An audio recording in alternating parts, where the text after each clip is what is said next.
Antibiótico significa contrario a la vida. Pero entiéndase bien, contrario a la vida de la bacteria, contrario a la vida del microbio. Muchos fueron los investigadores que se afanaron en esa lucha, en esa guerra tremenda, sin cuartel, contra la infección. Pero el que resultó triunfante fue Alexander Fleming, auténtico descubridor de la penicilina. Y todo gracias a esa mancha grisácea procurada por un hongo llamado el penicillium.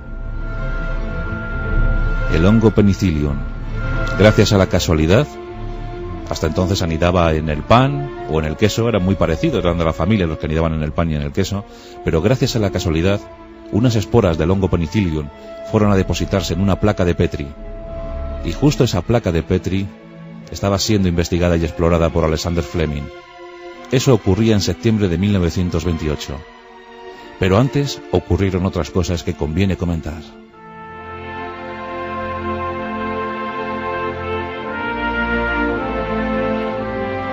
La historia de la ciencia es la historia de la casualidad. Eso sí, una casualidad que aparece mientras que el investigador, mientras el científico está trabajando. Y trabajando duro, muy duro. Casi siempre sin medios, sin recursos posibles. Alexander Fleming no fue la excepción. Alexander Fleming tiene una historia apasionada y apasionante. Una de esas vidas que nos reconcilian con la humanidad. Un trabajo entregado a esa humanidad. Porque debéis saber que la penicilina no se registró bajo ninguna patente. Alexander Fleming, que se pudo haber forrado con el descubrimiento de la penicilina, no quiso que fuera de uso exclusivo de unos pocos. Quiso que la penicilina se extendiera por todo el mundo. Y gracias a eso, millones de vidas se pudieron salvar, empezando por la propia Segunda Guerra Mundial. Hasta entonces, los soldados morían víctimas de la septicemia, morían víctimas de la infección procurada por esas heridas de bala. Desde la penicilina, sus esperanzas fueron mayores. Alexander Fleming, nacido en Lons Hill, una aldea escocesa, una aldea dedicada a la agricultura, una aldea donde sus gentes tenían poco horizonte que ver, tan solo su trabajo en el campo, su trabajo por la subsistencia. Y en el seno de una familia humilde y agrícola nace Alexander Fleming. Fue el 6 de agosto de 1881. En principio, sus padres no habían diseñado para él otra vida sino la de agricultor, dedicado al campo, a las tareas agrícolas, al cuidado de la granja. Allí esperaban ver a su hijo crecer. Allí esperaban ver a su hijo madurar, vivir, sin más, sin pedirle otra cosa a la vida. Pero Alexander Fleming estaba destinado a otras aventuras. Pronto mostró inquietud por la cultura, por la medicina, por todo lo que supusiera el saber, el conocimiento. Y aquí vamos a contar una historia que no deja de ser curiosa y además pues muy enriquecedora. Vamos a hablar de la conexión entre la familia Fleming y la familia Churchill. Esto bien pudiera ser una leyenda, porque, repito, no está confirmada la historia, pero la vamos a contar porque llama mucho la atención. Dice esa narración que finalizando el siglo XIX llegaron unos grandes señores de Inglaterra a pasar una temporada en Escocia. Y muy cerca de Lons Hill se establecieron para pasar un verano. Estamos hablando de un gran noble llamado Domford Churchill. Tenía un hijo llamado Winston. Winston salió al campo a pasear y tuvo la mala suerte de caer en una ciénaga, en una zona de arenas movedizas, una zona pantanosa. Y allí desesperado pedía ayuda. Su fin se acercaba, era lento y progresivo. El joven lo estaba pasando realmente mal. Y aquí cuenta la historia que el padre de Alexander se encontraba trabajando en el campo cuando escuchó los gritos del joven. Rápidamente se acercó al pantano, se metió en él hasta que la zona le cubrió la cintura y extrajo al joven de la ciénaga, salvándole la vida, claro. El hecho, pues, en principio no iba a tener mayor importancia, sino la de haber salvado la vida de un joven británico que por allí andaba pasando sus vacaciones. Pero Winston contó todo a su padre. Y al poco, un carruaje suntuoso se plantó ante la granja de la familia Fleming. Lord Dunford bajó del carruaje, se dirigió al padre de Alexander y le dijo: «Usted ha salvado la vida de mi hijo. ¿Cómo se lo puedo pagar? ¿Cómo se lo puedo premiar?». En ese momento el señor Fleming dijo: «Usted no me tiene que pagar nada. Fue mi deber. Lo hice con mucho gusto. No tiene que darme nada a cambio». Lord Dunford, agradecido ante todo, dijo: «Quiero que ese niño que estoy viendo en el umbral de la puerta tenga la misma educación, reciba la misma instrucción que mi pequeño Winston». El señor Fleming en ese momento pues no dio mayor importancia y lo dejó estar. Pero al cabo de los años, la familia Fleming recibió una dote económica. Y esa dote económica permitió que Alexander pudiera ir a la universidad a estudiar medicina, que era su deseo. Qué curioso, pero años más tarde, Winston Churchill, ya como primer ministro del Reino Unido, contrajo una neumonía. Y en ese momento dicen que la penicilina, descubierta por Alexander Fleming, salvó de nuevo la vida de Winston Churchill. Por tanto, el padre salvó a Winston cuando era joven, y el hijo lo volvió a salvar años más tarde. Dicen que el que siembra recoge. Es una historia no confirmada, pero que circuló con mucha intensidad por el Reino Unido. Es la conexión entre la familia Fleming y la familia Churchill, dos familias muy notables de aquel Reino Unido. Bien, pues tengamos en cuenta que la familia Fleming ya tiene dinero para dar estudios a su chavalín. Hasta que llegó ese dinero, Alexander había trabajado en el campo y también había trabajado como oficinista, había trabajado en una oficina. Pero con ese dinero, con ese recurso económico, que bien pudiera ser de Lord Dunford Churchill o de una herencia recibida de algún familiar, Alexander marcha a la universidad y se va a Londres. Y allí, en el año 1906, cuando tenía 25 años, se doctora. Ya es doctor en medicina y se especializa en bacteriología. Su gran pasión, su gran amor fue la docencia, enseñar todo lo que se sabía sobre bacteriología, que no era mucho, por cierto. Hasta mediados del siglo XIX no se hablaba de infección, no se sabía muy bien qué era la infección, cómo combatir la infección. Fijaos que la palabra malaria viene de mal aire, pensando que la malaria era provocada por el aire pútrido de los pantanos. También se decía que cuando alguien tenía una infección era seguramente por algún mal de ojo, por alguna hechicería, alguna brujería. No se sabía muy bien cómo contrarrestar. Había algunos remedios naturales, pero eran insuficientes, claramente insuficientes. En la Edad Media sí que los médicos, los doctores de entonces habían detectado que poner una mascarilla para los tratamientos de la peste era útil. También recomendaban quemar los cuerpos de los dañados por ese mal. El sentir popular hizo incluso generar medicinas propias para cada lugar. En la Sarquía malagueña, por ejemplo, se hablaba del pan de embarazada, el mendrugo de embarazada.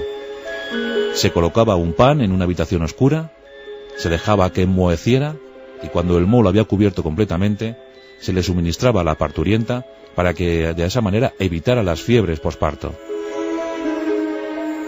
Ya de alguna manera se estaba entrando en contacto con el mundo de los hongos. A finales del 19, ya muy decididos todos por los estudios del doctor Pasteur, a finales del 19 se rozó de alguna manera, el doctor Clemens rozó de alguna manera el hallazgo, el descubrimiento de la penicilina. En 1896 publicaba un trabajo basado en su tesis sobre la guerra entre los hongos y las bacterias. Se rozó el descubrimiento, pero nadie se percató de ello. De hecho, ni siquiera Fleming tuvo conocimiento de este estudio. Pero en el año 1906, como os decía, con 25 años ya es doctor en medicina. Y ya le podemos ver en sus primeros centros de investigación. Como para todos los jóvenes europeos, llegó la tragedia. En 1914 estalló la Primera Guerra Mundial. Y aquí tenemos al doctor Fleming yendo al frente, marchando al frente. Va a haber visiones horribles, va a tener momentos de mucha contrariedad. Y llegó el momento decisivo para su vida.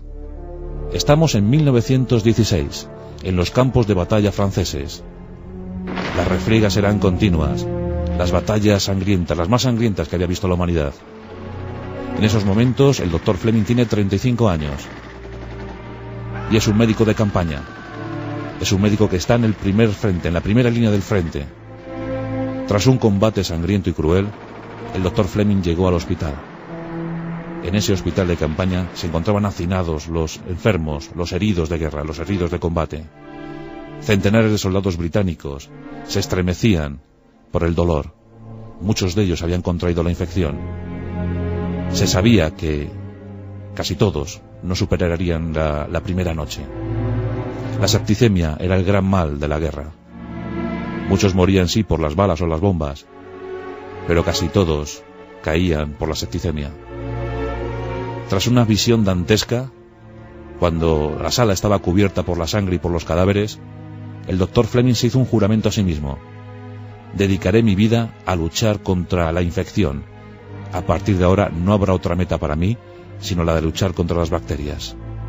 Comenzaba la gran historia del doctor Alexander Fleming. Tenía 35 años y ya había decidido cuál iba a ser su futuro. Una vez finalizado el conflicto, regresa a su querida Inglaterra y allí en Londres, en el eterno Medical School St. Mary Hospital, se afana en la investigación.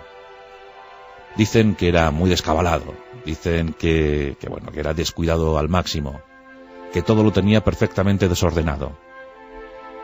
Era un hombre apuesto, con unos inmensos ojos azules, siempre vivaces, siempre dispuesto al descubrimiento, siempre dispuesto al análisis. En eso destacaba sobremanera. Y siempre entregado al estudio, a la investigación contra la infección. Las bacterias eran sus grandes enemigas. Había que combatirlas. Le podemos ver en su laboratorio, en su pequeño reducido laboratorio, investigando, analizando esas placas de Petri. Todas esas bacterias generaban unas manchas inmensas, unas manchas amarillas. Ahí se planteaban las colonias de bacterias. Y bueno, sobre una masa gelatinosa que quedaba instalada en las placas de Petri, pues se instalaban esas bacterias para ver cómo evolucionaban, a ver cómo crecían. Cuenta la historia de la medicina que en el año 1921 Alexander Fleming llegó muy congestionado al laboratorio. Sí, había contraído una gripe espantosa. Estaba fatal. Pero bueno, aún así decidió acudir a trabajar. Llegó, os podéis imaginar la escena, un científico, pues bueno, con ropas mal puestas, mal vestido, mal peinado, estornudando, sonándose, claro, los moquillos. De esa manera entró en el laboratorio y se quedó mirando una placa de Petri. Se la quedó mirando y de repente pensó algo. Extrajo mucosidad de su nariz y esa mucosidad la depositó en una placa de Petri. Ahí estaban esperando los estafilococos y comprobó cómo esa mucosidad creaba una barrera protectora. Eso hizo encender la bombilla. Empezó a sacar más mucosidad y empezó a llenar más placas de Petri.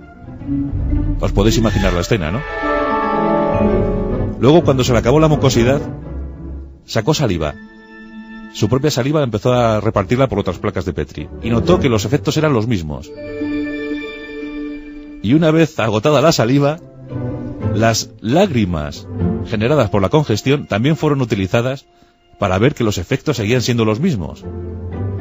Había descubierto las lisocimas. Había descubierto las protecciones naturales del cuerpo contra la infección. Todo un hallazgo. El doctor Alexander Fleming estaba feliz. Pronto dio a conocer su descubrimiento. Y otros científicos se emplearon a fondo para concentrar, para purificar las lisocimas, para poder crearlas en forma masiva, en forma y manera masiva. Fue un gran hallazgo. También se descubrió que en la clara de huevo se encontraban esas lisocimas. Se aprovechó muy bien, pero claro, no eran del todo eficaces para dolencias como la sífilis, como la tuberculosis, como la pulmonía. Había que emplearse todavía un poquito más. Y por eso siguieron las investigaciones, muy mermadas por la falta de liquidez económica del gobierno británico. No atendían con la suficiente atención a estas investigaciones científicas. Por tanto, Fleming necesitaba otra casualidad, necesitaba otro momento de brillantez, y ese llegó en septiembre de 1928. Había estado unos días ausente del laboratorio, había tomado unos días de asueto, de vacaciones, y cuando llegó a él, se lo encontró como siempre, muy desordenado, aunque él sabía dónde estaba todo. Y bueno, se empleó en la conversación con un colega, y estaban conversando animadamente cuando sus ojillos azules repararon en una placa de Petri que había quedado aparatosamente sin cubrir. La tapadera no estaba en su sitio, y algo había entrado en esa placa de Petri. Algo había entrado en ese cultivo de estafilococos. Vio con estupor como una mancha grisácea se expandía por la placa, y que los estafilococos parecían retroceder ante esa mancha grisácea, que allá donde llegaba la mancha grisácea no había estafilococo que aguantara. Fleming se quedó estupefacto. Levantó la placa, la miró desde arriba, la miró desde abajo. No daba crédito a lo que estaba ocurriendo. ¿Qué había sucedido? ¿Qué era eso? ¿Qué era esa mancha gris? Rápidamente hizo un raspado sobre esa mancha y comprobó cómo ante él, ante su visión microscópica, se ofrecía nada más y nada menos que un hongo diminuto con forma de pincelillo que le estaba diciendo casi: hola, aquí estoy, he llegado. Soy tu descubrimiento. Efectivamente, había descubierto el hongo Penicillium. Había descubierto que ese hongo se había mostrado muy eficaz en la lucha contra los estafilococos. Muy alborozado, comunicó su descubrimiento. Estaba entusiasmado, pero además de entusiasmado estaba preocupado. ¿Por qué? Porque ¿cómo iba a conseguir más Penicillium? ¿Cómo iba a conseguir más hongos? Solo tenía aquellos.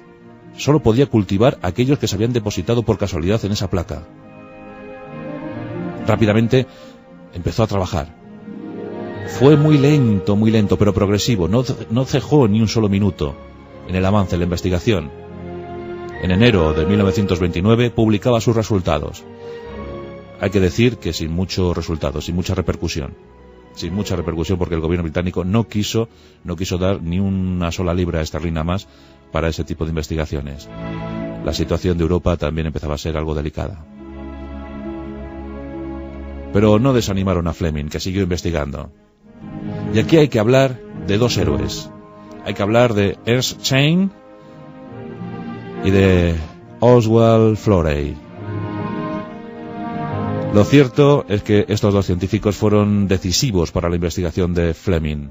Tanto Florey como Chain de origen alemán, Florey de origen australiano, contribuyeron. Además, los aparatos que ellos disponían en su Universidad de Oxford fueron fundamentales para la concentración y la purificación del Penicillium. Fleming había descubierto, pero no tenía los suficientes recursos. En cambio, Florey y Chain sí que estaban dispuestos a ayudar. Creían, confiaban en los descubrimientos de Fleming. Aquella alianza de los tres genios fue muy fructífera. Pero algo terrible había ocurrido. La guerra mundial. Habían pasado ya 11 años desde el descubrimiento de la penicilina. La guerra mundial estalló con toda virulencia en los territorios europeos. Los científicos británicos miraban temerosos cómo el poder alemán avanzaba inexorablemente. La penicilina estaba a punto de aparecer, la experimentación estaba a punto de realizarse, pero en 1940 Inglaterra estaba más sola que nunca. Por tanto, muchos científicos de la comunidad intentaron emigrar hacia los Estados Unidos, donde, bajo su abrigo, intentarían resolver esos problemas que tanto les acuciaban. Aquí tenemos otra de las historias hermosas en la vida de Alexander Fleming. Antes de partir, antes de tomar el barco que le condujera a Estados Unidos, solo tenía esas muestras de penicilio, las originales. Había trabajado con las originales desde el año 1928. Solo tenía esos cultivos. Claro, arriesgarse a un viaje tan largo hacia los Estados Unidos podría ser el fin para el penicillium. ¿Y cómo conseguir nuevas muestras? Bueno, pues aquí tenemos al arriesgado Fleming cogiendo sus muestras de hongo penicillium, sus muestras de penicilina, e impregnando todo su equipaje, todo su vestuario de esos hongos. Y con eso se lanzó a la aventura. Imaginad la situación: toda la ropa, la maleta, los trajes, todo impregnado de penicillium. Y así hizo el viaje a los Estados Unidos. Comprobó con alegría cuando llegó a los Estados Unidos que los penicillium seguían más vivos que nunca. Estaban en perfecto estado y la investigación pudo seguir. En 1941, Chain, Florey y Fleming ya tenían todo a punto. Comenzaron la experimentación con los animales. Ahí entró la penicilina con resultados asombrosos. A finales de año ya en seres humanos, con idénticos resultados. Y en poco tiempo la penicilina se utilizó de forma masiva en todos los frentes de combate, en todas las partes del mundo. Fue un hecho prodigioso. La infección comenzó a retroceder. Millones de vidas se pudieron salvar. En 1944, Alexander Fleming era nombrado Sir del Reino Unido.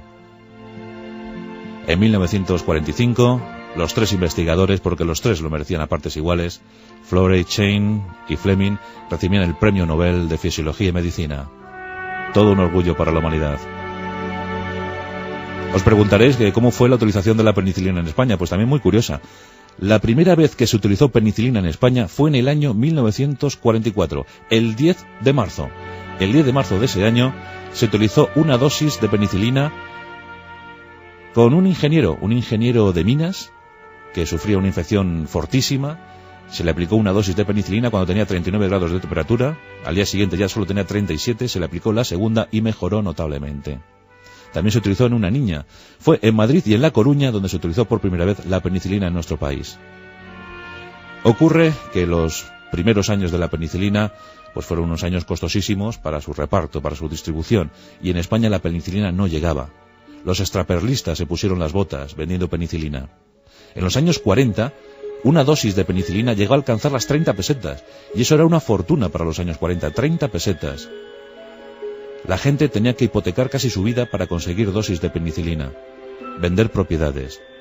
Corre una leyenda, dice que en un famoso bar de cócteles en Madrid, el Bar Chicote, se podía conseguir penicilina de extraperlo, de contrabando, y que eran muchos pilotos de aviación los que traían esa penicilina. Fue tremendo en la década de los 40 conseguir penicilina en nuestro país. Ya por fin, en el año 52, se pudo producir penicilina en nuestro país. Ya bajó el dinero, bajó el precio de la dosis. De 30 pesetas bajó a 18, es curioso. Y 2 años más tarde ya costaba 13 pesetas. La penicilina trajo un gran avance para la humanidad. El siglo XX, el siglo de las vacunas, el siglo de los analgésicos, el siglo de la quimioterapia, el siglo de la penicilina. Desde el año 45 se dedicó a la docencia. Fue rector en la Universidad de Edimburgo. Fue doctor honoris causa en muchísimas universidades.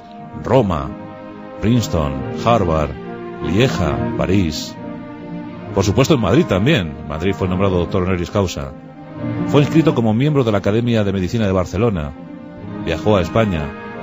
Le podemos ver en una foto donde aparece con su cabello desmelenado, descuidado, sus vestidos no precisamente a la moda, y sus inmensos ojos azules. El doctor Alexander Fleming. Y además un héroe, porque no consintió en patentar su descubrimiento. Lo donó a la humanidad. ¿Os acordáis de Patarroyo, verdad? Con su descubrimiento sobre la vacuna de la malaria.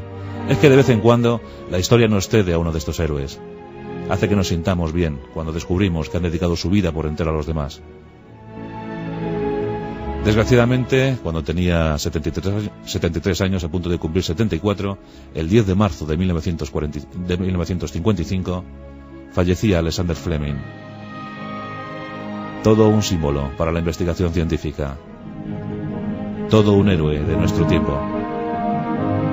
Hoy nuestros pasajes de la historia, dedicados a él y a esa penicilina asombrosa.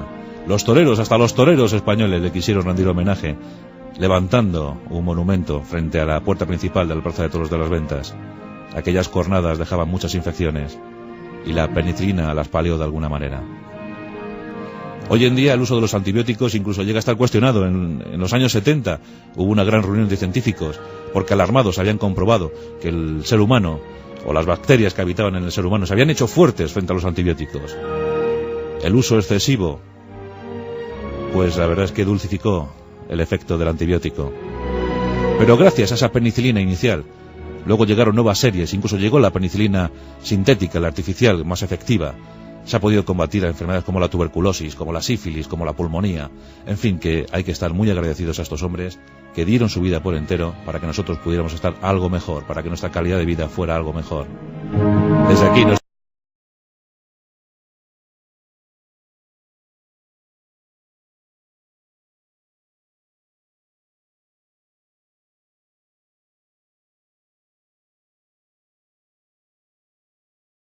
de la infección procurada por esas heridas de bala. Desde la penicilina, sus esperanzas fueron mayores. Alexander Fleming, nacido en Lons Hill, una aldea escocesa, una aldea dedicada a la agricultura, una aldea donde sus gentes tenían poco horizonte que ver, tan solo su trabajo en el campo, su trabajo por la subsistencia. Y en el seno de una familia humilde y agrícola nace Alexander Fleming. Fue el 6 de agosto de 1881. En principio, sus padres no habían diseñado para él otra vida sino la de agricultor, dedicado gracias a la casualidad. Hasta entonces anidaba en el pan o en el queso, eran muy parecidos, eran de la familia los que anidaban en el pan y en el queso, pero gracias a la casualidad, unas esporas del hongo penicillium fueron a depositarse en una placa de Petri. Y justo esa placa de Petri estaba siendo investigada y explorada por Alexander Fleming. Eso ocurría en septiembre de 1928. Pero antes ocurrieron otras cosas que conviene comentar.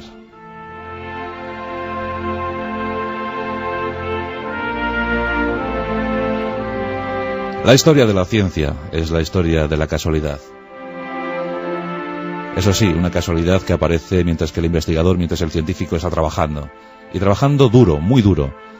Casi siempre sin medios, sin recursos posibles. Alexander Fleming no fue la excepción.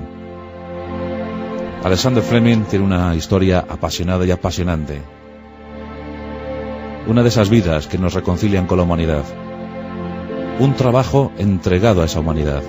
Porque debéis saber que la penicilina no se registró bajo ninguna patente. Alexander Fleming, que se pudo haber forrado con el descubrimiento de la penicilina, no quiso que fuera de uso exclusivo de unos pocos. Quiso que la penicilina se extendiera por todo el mundo. Y gracias a eso, millones de vidas se pudieron salvar, empezando por la propia Segunda Guerra Mundial. Hasta entonces, los soldados morían víctimas de la septicemia, morían víctimas.